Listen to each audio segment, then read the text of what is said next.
Halo semuanya, pada video kali ini akan disajikan terkait beberapa hal. Yang pertama, gambaran singkat tes berpikir kritis matematis dan kesalahan justifikasi matematis berpikir kritis siswa. Yang kedua, soal tes berpikir kritis materi kesebangunan SMP disertai rubrik dan kunci jawabannya. Yang ketiga, hasil pekerjaan siswa yang salah justifikasi ada pada tahap penyimpulan dan tahap strategi berpikir kritis. Yang keempat, respon yang dimunculkan oleh Bu Guru Ida.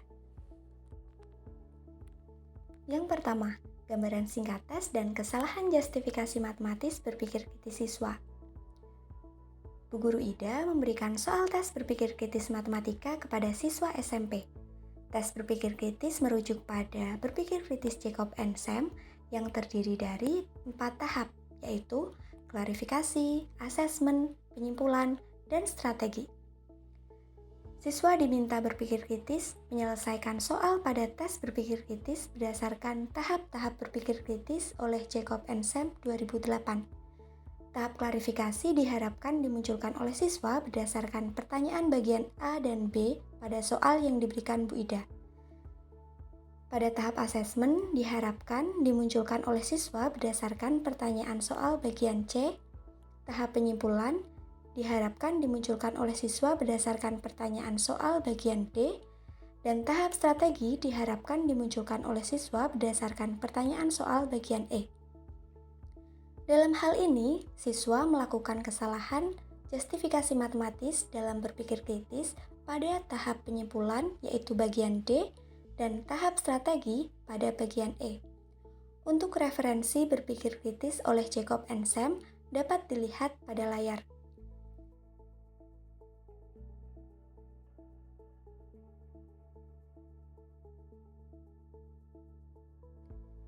Berikut adalah soal berpikir kritis matematis yang diberikan.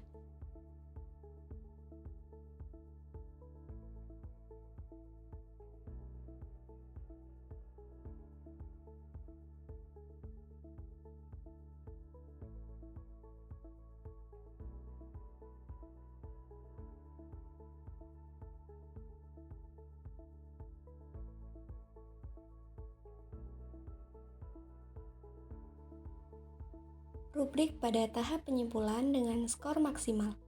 Indikator yang dipilih pada tahap penyimpulan adalah membuat kesimpulan yang tepat dari hasil yang didiskusikan. Deskripsi operasional indikatornya adalah peserta didik dapat menuliskan pendapat apakah jawaban Rina sudah benar bahwa nilai dari A ditambah B ditambah C dibagi C dikurangi A adalah 180 derajat dengan menentukan nilai A, B, dan C menggunakan informasi yang telah ditulis pada pertanyaan bagian C. Peserta didik mendapatkan skor maksimal pada indikator membuat kesimpulannya tepat dari hasil yang didiskusikan apabila peserta didik dapat menjawab pertanyaan disertai penjelasan dan kesimpulan yang tepat dan lengkap. Untuk kunci jawaban pada tahap penyimpulan dapat dilihat pada link yang tertera.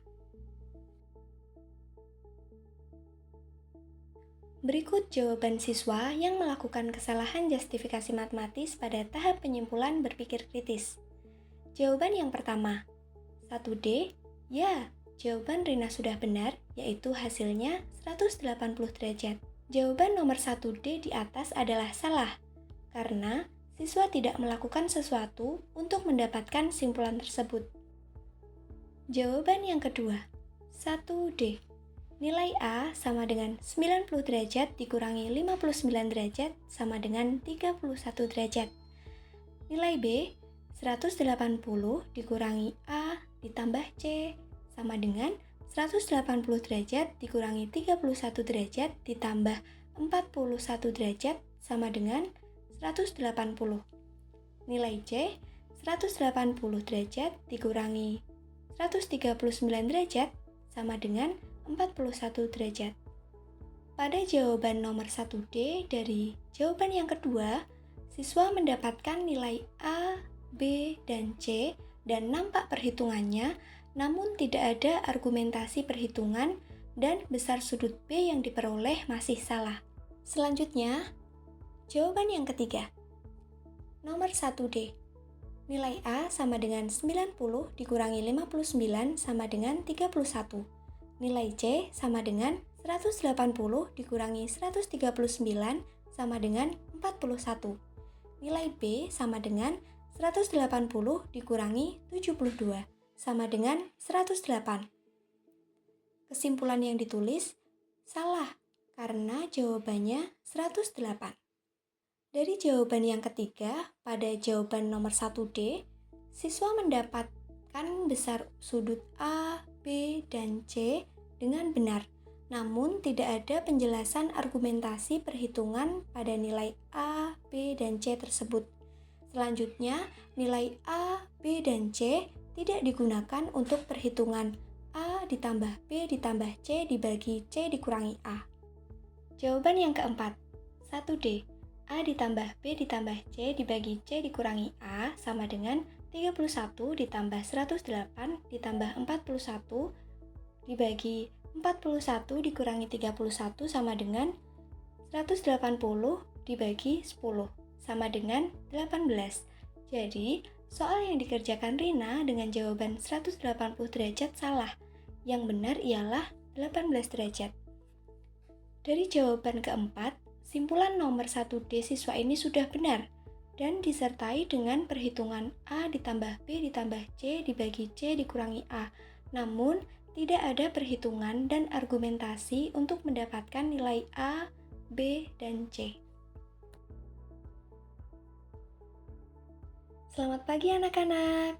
Oke, lihat nih, hari ini Ibu bawa hasil-hasil pekerjaan yang salah dalam menyelesaikan soal berpikir kritis.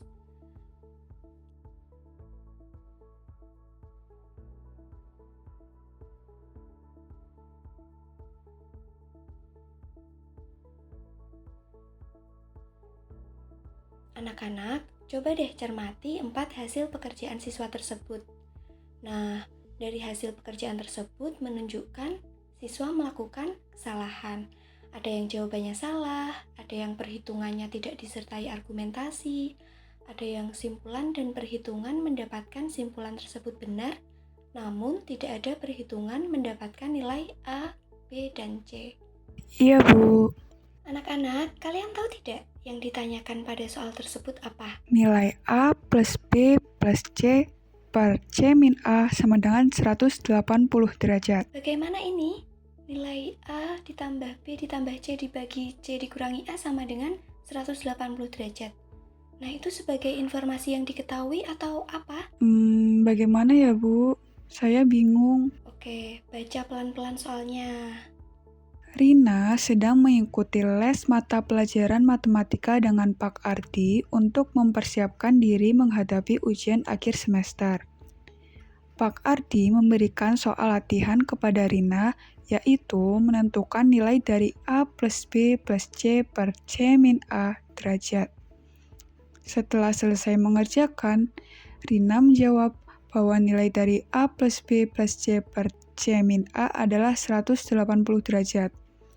Menurut pendapatmu, apakah jawaban Rina sudah benar? Baik, saya bantu ya. Rina berkata apa? Rina menjawab bahwa nilai A plus B plus C per C min A sama dengan 180 derajat. Oke, itu pernyataan benar atau salah? Lalu, apa yang harus kalian lakukan? Dan apa yang ditanyakan dari soal tersebut? Kami diminta mengecek benar atau salahnya pernyataan Rina. Saya ulangi lagi. Berarti apa yang ditanyakan? Kami harus mengecek apakah jawaban Rina itu benar atau salah. Nah, untuk mengetahui jawaban Rina benar atau salah, bagaimana caranya? Menghitung besar sudut A, B, dan C, lalu menghitung nilai A plus B plus C per C min A.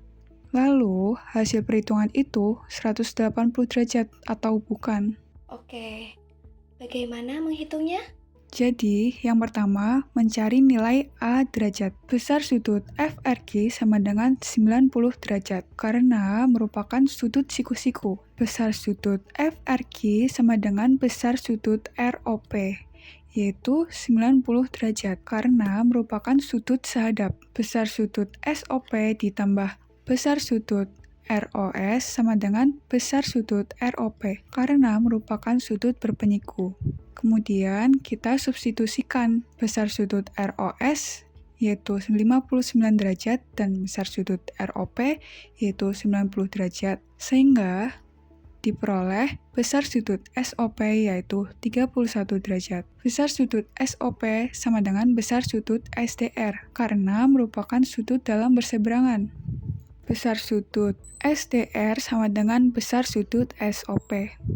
Kemudian, substitusikan besar sudut SDR menjadi A derajat dan besar sudut SOP menjadi 31 dan besar sudut SOP menjadi 31 derajat. Sehingga A derajat sama dengan 31 derajat. Kemudian mencari nilai C. Besar sudut ITP sama dengan besar sudut JRQ karena merupakan sudut luar berseberangan. Besar sudut JRQ sama dengan besar sudut ITP. Kemudian substitusikan besar sudut ITP sama dengan 139 derajat. Besar sudut JRQ ditambah besar sudut DRS sama dengan 180 derajat karena merupakan sudut berpelurus. Substitusikan besar sudut JRQ sama dengan 139 derajat dan besar sudut DRS menjadi C derajat. Sehingga diperoleh C derajat sama dengan 41 derajat. Kemudian mencari nilai B. Besar sudut RSD ditambah besar sudut DRS ditambah besar sudut SDR sama dengan 180 derajat karena merupakan sudut dalam segitiga. Kemudian substitusikan besar sudut RSD sama dengan B derajat, besar sudut DRS yaitu 41 derajat, besar sudut SDR yaitu 31 derajat. Sehingga ditemukan bahwa B derajat adalah 108 derajat. Yang terakhir, kita mencari nilai dari A plus B plus C per C min A derajat. Kita substitusikan nilai-nilai A, B, dan C, sehingga diperoleh nilai A plus B plus C per C min A derajat adalah 18 derajat. Jadi, jawaban Rina bahwa nilai dari A plus B plus C per C min A derajat adalah 180 derajat merupakan jawaban yang salah. Seharusnya, nilai dari A plus B plus C per C min A derajat adalah 18 derajat.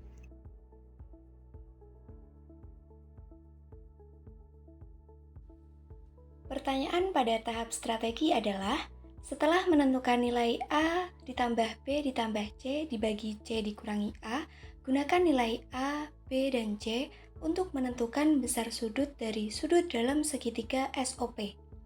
Jawab disertai dengan penjelasan.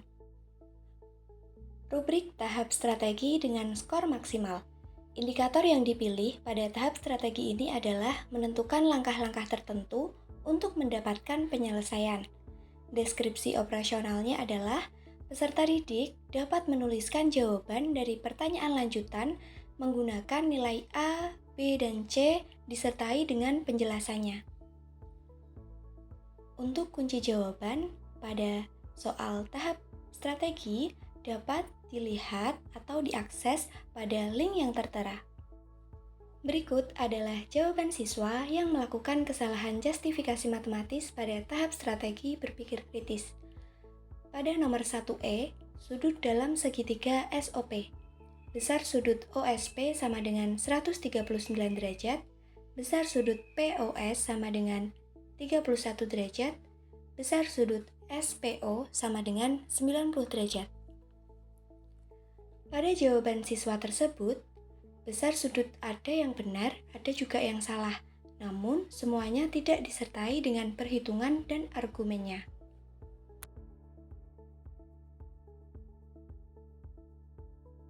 Mbak Amara, perhatikan hasil pekerjaanmu ya Mbak. Nah, sekarang coba ceritakan bagaimana mendapatkan besar sudut tersebut. Saya langsung lihat dari gambarnya saja Bu Ida. Maksudnya bagaimana? Tolong jelaskan lagi ya. Itu besar sudut OPS sama dengan 90 derajat, karena dua ruas garis EF dan GH itu sejajar. Ruas garis CD tegak lurus kedua ruas garis EF dan GH. Ruas garis CD sejajar ruas garis AB, maka besar sudut OPG 90 derajat dan besar sudut OPS juga 90 derajat. Oh, begitu ya. Lalu, Lalu, besar sudut POS itu ya melihat besar sudut ROP yang 90 derajat, lalu besar sudut ROS 59 derajat, maka besar sudut POS ya 90 derajat dikurangi 59 derajat, sama dengan 30 derajat. untuk besar sudut OSP?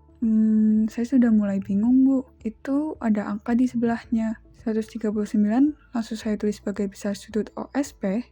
Waduh, materi yang kita pelajari itu adalah kesebangunan. Namun, khusus nomor soal ini, materi yang digunakan adalah hubungan antar sudut.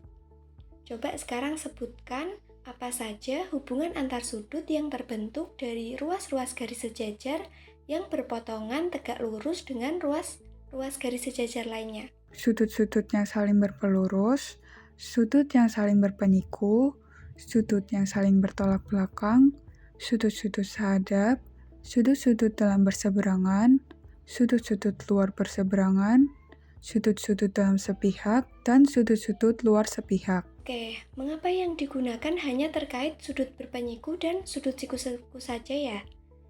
Konsep lainnya mengapa tidak digunakan? Saya langsung melihat saja, Bu. Kebetulan, langsung terlihat bahwa sudut-sudut siku-siku yang dapat digunakan. Coba sekarang cari besar sudut OSP-nya. Oh, ya ampun. Saya tahu, Bu. Ini mudah. Kenapa kok tidak kepikiran? Ayo, bagaimana Mbak? Jelaskan pelan-pelan ya. Besar sudut OPS sudah 90 derajat. Besar sudut POS itu 31 derajat.